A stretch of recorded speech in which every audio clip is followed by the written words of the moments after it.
3 கொலை அடையாறு சரகத்தில் ஒரு இரவில் நடந்திருக்கு. 11 மணிக்கு ஆரம்பித்து 4 மணிக்குள்ளே 3 கொலை நடந்துச்சு. காலையில் ஒரு 4 மணி இருக்கும். ஒரு முதியவர் என்ன பண்ணுறாரு, காலை நடைப்பயிற்சிக்காக போகிறார். ஒரு ஸ்மெல் ஒன்று அது அந்த மூட்டையிலேருந்து வருது. தூக்கம் அந்த மூட்டையிலேருந்து கொலையாளிகளை பிடிச்சிடறோம் 2 பேர். அவனை கூப்பிட்டு வந்து உரிய முறையில் விசாரித்தா குடிபோதையில் இருந்திருக்காங்க. குடிபோதையில் இருந்துன்னா அவனை குடிக்க வச்சுருக்காங்க. ஏதோ ஒரு இடத்துல சின்ன தகராறு. விடியகாலத்தில் ஒரு 3 மணிலேருந்து ஒரு 8 மணிக்குள்ளே ஒரு 10 இடத்துல இருக்கும். செயின் பறி பண்ணிடுறாங்க. பாப்பா நான் பார்த்துக்கிறேன் அழகாக சொல்லி கூப்பிட்டு போனாங்க. பார்த்தீங்களா, போனவங்க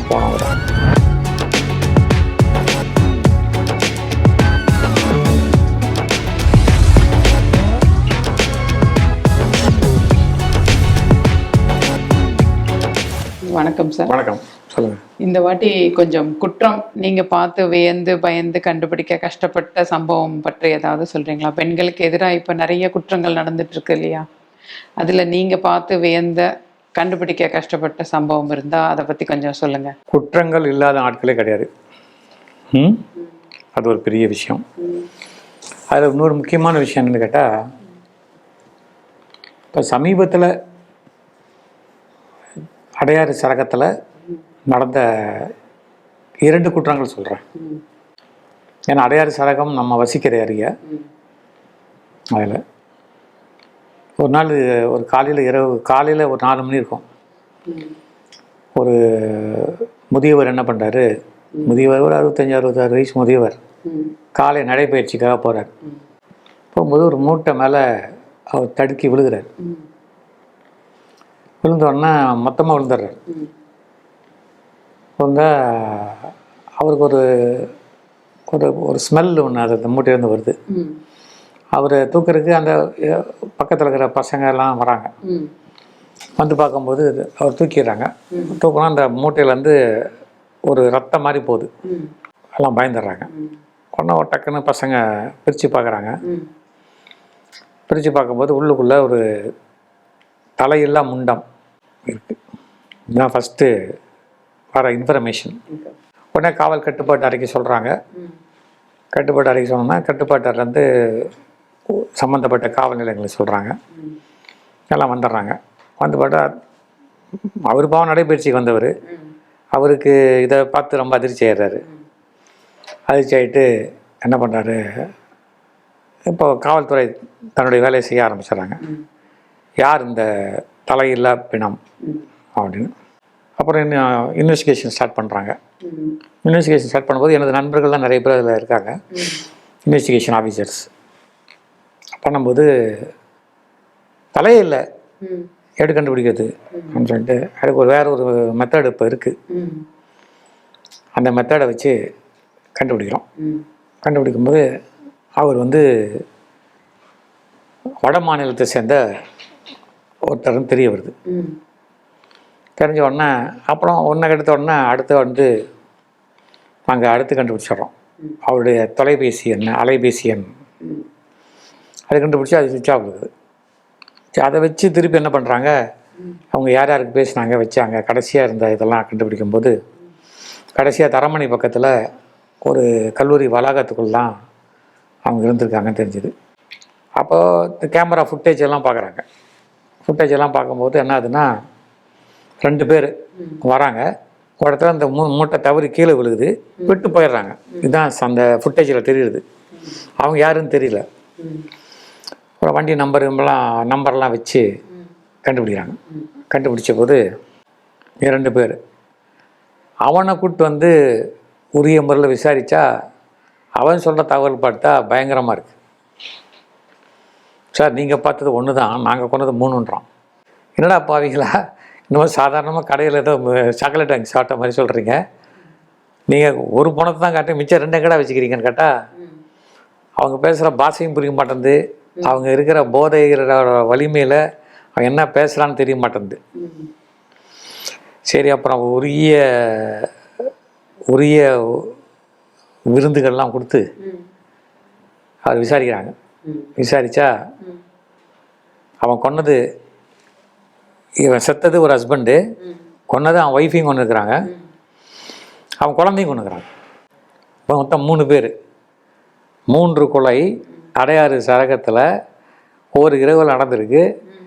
அது வந்து பணத்தை தூக்கி ரெட் ரோட்டில் போட்டு போகிறான். உயர் காவல் அதிகாரிகள்லாம் ரொம்ப பதட்டப்படுறாங்க. சரி, இப்போ வந்து 2 வேணும், கண்டுபிடிக்கணும். 1 கண்டுபிடிச்சி அவனை கொடுத்துட்டான், இன்னும் 2 இருக்குது. அப்படின்ற போது என்ன பண்ணுறாங்க, காவல்துறை ரொம்ப திறம்பட செயல்படுறாங்க. அந்த ஒரு இறந்தவனோட மனைவியும் கொண்டு இருக்காங்க. கொண்டுனா எல்லாம் ஃபஸ்ட்டு சொல்கிறாங்க பாலியல் பலாத்காரம் பண்ணி கொண்டுட்டாங்கன்னு. அதெல்லாம் இல்லை, நார்மலாகவே கொண்டுடுறான்.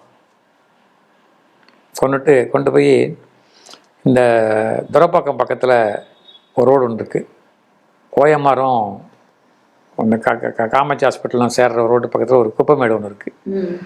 அந்த குப்பைமேட்டில் அந்த பணத்தை போட்டுறான், பெண் பணத்தை. அது போட்டு விசாரித்து முடிக்கிறவங்கள அது மேலே 40 டன் குப்பை ஏறிடுச்சு. புரிஞ்சுங்களா? ஆனால் கொன்றவன் சொன்னால் குப்பைமேட்டில் தான் போட்டோன்னு. பட் திறம்பட ஒரு அதிகாரி, அந்த அதிகாரி நம்ம மறக்க முடியாது. 140 டன் குப்பையை ஜேசிபி மூலமா அகற்றி அந்த பாடியை கண்டுபிடிச்சு கொடுத்த மிகச்சிறந்த அதிகாரி என்னுடைய நண்பரும் கூட. அவர் பெயர் திருவாளர் புகாரி. அப்பொழுது J6 திருவான்மியூர் சட்டம் மற்றும் ஒழுங்கு இன்ஸ்பெக்டரா இருந்தாரு. இப்ப சென்ட் தாமஸ் மவுண்ட்ல இருக்காரு என்பதை ரொம்ப பெருமையோட தெரிவிச்சுக்கிறேன். இது தனி கதை. இப்ப குழந்தை எங்க, அதை பார்த்தா தூக்கி எங்கே ஒரு ஆற்றுல போட்டான். அது எல்லாத்தையும் ரெக்கவர் பண்ணிட்டாங்க. அவன் குற்றத்தை ஒத்துக்கிட்டான். அவனை வந்து காவல்துறை நல்ல நடவடிக்கை எடுத்து ரிமாண்ட் பண்ணிட்டாங்க. இப்போது விழிப்புணர்வு என்ன தான் ஒரு முக்கியமான விஷயம். விழிப்புணர்வு என்ன அப்படின்னா, விழிப்புணர்வு தான் ரொம்ப முக்கியமான விஷயம். அந்த குடும்பம் வந்து வேலை தேடி வந்திருக்காங்க, வேற ஊர்லேருந்து சென்னைக்கு வேலை தேடி, வடநாட்டிலேருந்து வேலை தேடி வந்திருக்காங்க. அவங்க நண்பர்கள்னு சொல்லி இந்த ஃபேஸ்புக்கில் இந்த சோஷியல் மீடியா நண்பர்களாகி இங்கே வாங்க வேலை இருக்குன்றாங்க. அங்கே போனோன்னே என்ன ஆகுது, குடிபோதையில் இருந்திருக்காங்க. குடிபோதையில் இருந்தோன்னா அவனை குடிக்க வச்சுருக்காங்க. ஏதோ ஒரு இடத்துல சின்ன தகராறு, என்ன தகராறுன்னு தெரில. எதற்காக ஒரு கொலை செய்கிறளவு தகராறுனோன்னு இவனுக்கு என்ன பண்ணாங்க, இந்த மது போதை இல்லைன்னா கஞ்சா போதை இல்லை வேறு ஏதோ போதையின் உச்சகட்டத்தில் ஒவ்வொருத்தனை கொண்டுடுறான். ஒருத்தனை கத்தி எடுத்து கொடுத்து கொண்டுடுறான், தலையை வெட்டிடுறான், குழந்தை தூக்கி செவுத்தில் அடித்து கொண்டுட்டுருக்கான். இந்த பொம்பளை கழுத்தை நடிச்சு கொண்டு போய் இங்கே போட்டானுங்க. அதாவது 11 மணிக்கு ஆரம்பித்து 4 மணிக்குள்ளே 3 கொலை நடந்து வச்சு. இப்போது இது காவல்துறை திறம்பட செயல்பட்டு கண்டுபிடிச்சது ஒரு கதையாக இருக்குது, தனி கதையாக வச்சுக்கலாம். இப்போது அதில் ஒரு பெண்மணி இருந்தாங்கள்ல, உங்களை மாதிரி ஒரு பெண்மணி இருந்தாங்கள்ல, அவங்க என்ன பண்ணியிருக்கணும், விடிஞ்ச பிறகு ரயில்வே ஸ்டேஷனில் தங்கியிருந்து விடிஞ்ச பிறகு இங்கே வந்திருக்கணும். இல்லை ஆரம்பத்தில் தகராறு நடக்குதுல்ல, அப்பயே கிளம்பியிருக்கணும். இல்லை ஒரு கூச்சல் இருக்கணும்.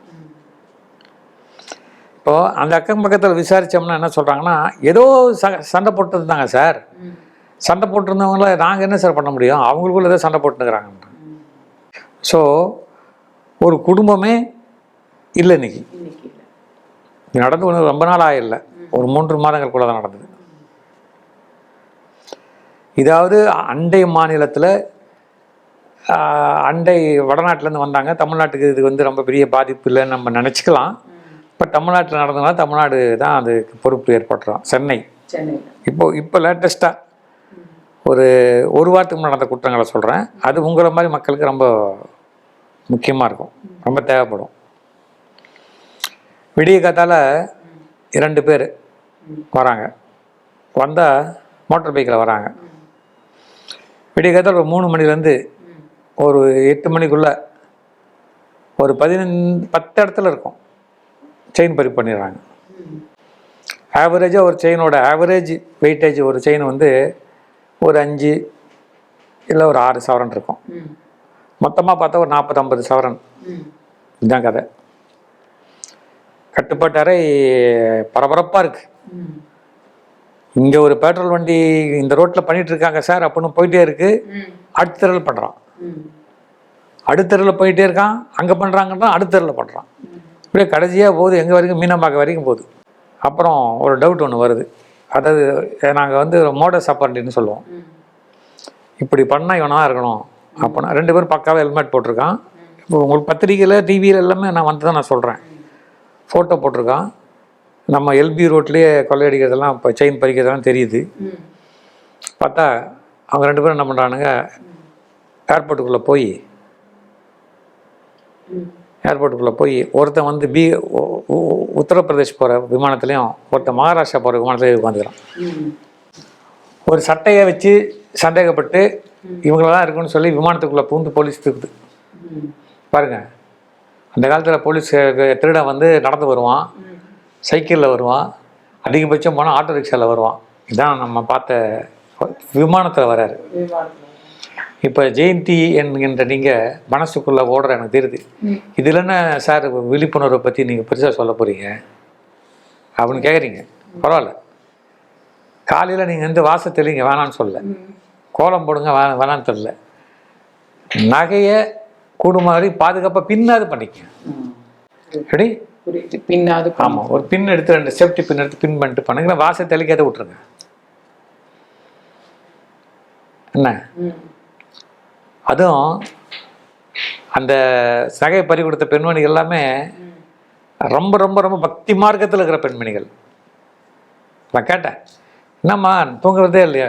கம்முன்னு சார், ஆனி மாதம் வர்றது ஆடி மாதம் சார், இப்போ தொழிற்சாலை சார், ஆடி மாதம் கரெக்டாக இருக்கும் அப்படின்னு. பக்தி முக்திடுது, பக்தி முத்தட்டும், நான் வேணான்னு சொல்ல. ஆனால் பக்தி முத்தும் போது இப்போ ஒரு சவரன் நகை எவ்வளோ மாறுது? எவ்வளோ? 1.25 லட்சம் ரூபா ஆகுது. 2 வாங்கி கூட 1.5 லட்சத்துக்கு 1,50,000 கிட்டத்தட்ட போயிடுச்சு. என்ன அப்போ எனக்கு எவ்வளோ 40னா அவன் 50 லட்சம் ஆகிப்போச்சா? போதுமே யோசிக்கிறதுல நம்ம. ஸோ இந்த விழிப்புணர்வு என்னன்னு கேட்டால் இது ஒன்று. இதே மாதிரி ஒரு குற்றம் வந்து ஒரு திருமண வீட்டில் நடந்திருக்கு. இது ரொம்ப கொடுமையான குற்றம். பிறந்த குழந்தைக்கு இந்த கருகு மணியா, இது என்ன சொல்றீங்க, கருப்பு மணியா, இந்த கருப்பு மணி கை காலெல்லாம் போட்டு குழந்தைக்கு இந்த மோதிரம்லாம் போட்டு அந்த மோதிரம்லாம் ஒரு செயின் ஆக்கி அது வந்து ஒரு வலையில மாட்டி போட்டு அம்மா தூக்கின்னு போய்க்குது. அங்கே ரொம்ப ஸ்டைலாக ஒரு 100 அம்மா வந்துடுறாங்க. அந்த அம்மா என்ன பண்ணாங்க, பாப்பா நான் பார்த்துக்கிறேன் அழகாக சொல்லி கூப்பிட்டு போனாங்க. பார்த்தீங்களா, போனவங்க தான் குழந்தையோட சேர்த்து தூக்கிட்டு போயிட்டாங்க. குழந்தைய தூக்கின்னு போய் கீழே போட்டு நகை தூக்கின்னு போயிட்டா. இப்போ இந்த குழந்தை கேட்டுச்சா நகை போட்டு கூட்டின்னு போன்னு? இல்லை. யார் தப்புது?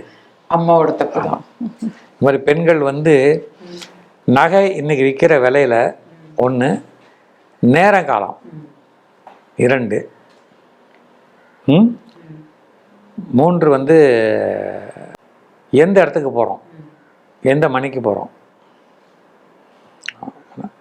அதிகபட்சமாக பெண்கள் இன்றைக்கி வந்து நான் ஒரு குற்றவியல் ஏரியாவில் இருக்கனால நான் பார்க்குற குற்றவியல் எல்லாமே இன்றைக்கி வந்து சாஃப்ட் டெக்னாலஜியில் தான் நடக்குது. சாஃப்ட் டெக்னாலஜின்றது சொல்கிறதுன்னா YouTube, Facebook, social media, reels, என்ன அப்புறம் வந்து ஏதோ ஆப்பெல்லாம் சொல்கிறாங்க, ஃப்ரெண்ட்லி ஆப், அந்த ஆப் இந்த ஆப், அதெல்லாம் யார் ஃபோனை பேசினோமா கட் பண்ணோமா அமைதியை வச்சிடணும். புரிஞ்சுங்களா? இதுவே பெரிய ஆன்மீகம் இன்னைக்கு. இதுவே பெரிய ஆன்மீகம். ஏன்னா கடவுளை தொந்தரவு பண்ணாதுக்கலாம் அப்படின்னு சொல்லி இந்த குற்றப்பதிவை இப்போ எடுத்துகிட்டு ஒரு அடுத்த பதிவில் இன்னொரு கதை சொல்கிறேன்.